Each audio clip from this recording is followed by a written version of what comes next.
whole thing erupted again and went right back to the huge figures in the 1920s. What does that tell you?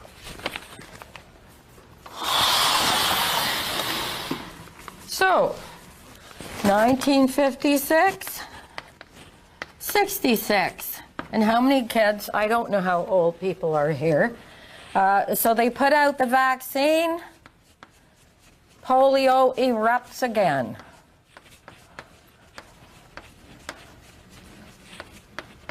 There. Everyone was afraid again. The vaccines were out. Okay? Now, coming up to this, from 1954, 54, say that 1 year. Now, what happened in that 1 year and resulting in this, okay?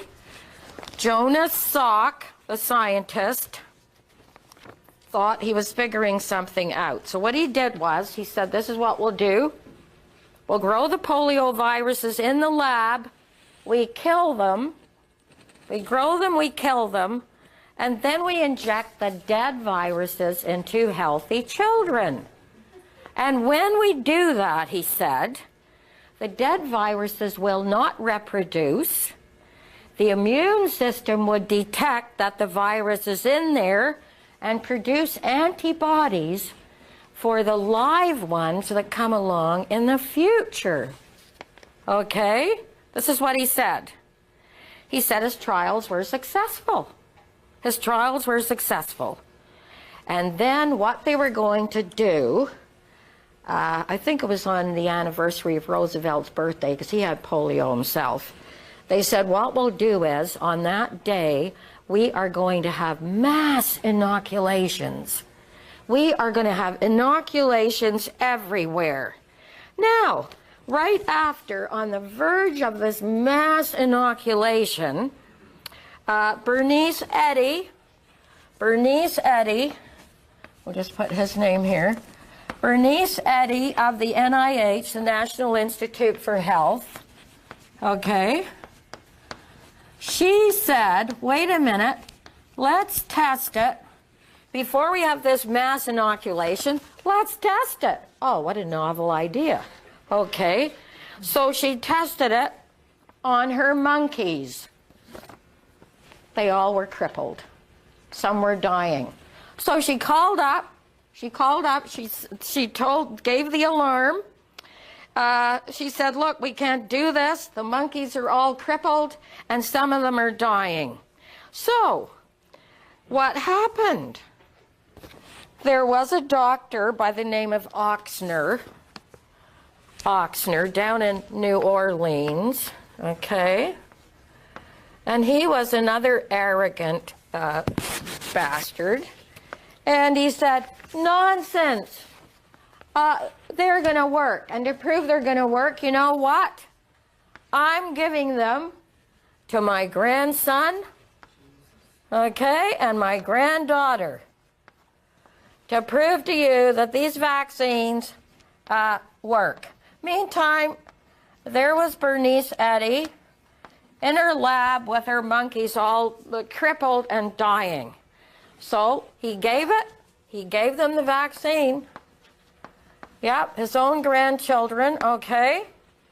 And because he did that, that he was doing that, everybody believed him and the other group of arrogant doctors that followed him. So they had the mass inoculation. But it didn't get very far because immediately the kids were being crippled and dying with this mass inoculation. And his own grandson died and his granddaughter was crippled. Okay? Dr. Ochsner.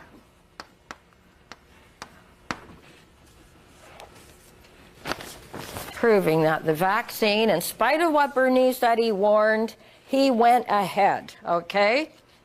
So So after that, now wait till I tell you what happened to her. Bernice Eddy was demoted to the influenza department. Not so much as a thank you. Yep, demoted. Never quoted or heard from again. This is how they are today. They are like this today, okay? That's what, so then what did they do? You know, just wait. They decided they would try another type of thing with the same vaccine. And this time it was a Dr. Sabin, okay? He said, this is what I'm going to do, all right? He, instead of dead virus, he inserted very weak virus. Weak little buggers, okay? Inserted them. This was his theory now. This is all theories. These are theories we're working with now, all right? So he said it would be safer. And he said it would work. The only flaw in his vaccine was that it seemed to work with the person who was vaccinated, but if anyone got near them, they got polio. Anyone being around the person who was vaccinated had a major chance of getting the polio from the person they had just vaccinated with the weak virus. So obviously it might have been weak going in, but it didn't stay that way, okay? So they were still doing this. Nothing was said about the effect, nothing. So that went on. Sabin, to this day, Jonas Salk, these people are heroes. Heroes. Oh yeah. None of the truth, not even in any history book, medical book, nothing. They can never be wrong, you see. It's just that we're the ones who can die, all right? So the public still look on them as heroes. Now, here's the next, we'll get up to the present day, don't worry, but I want you to see how we get here.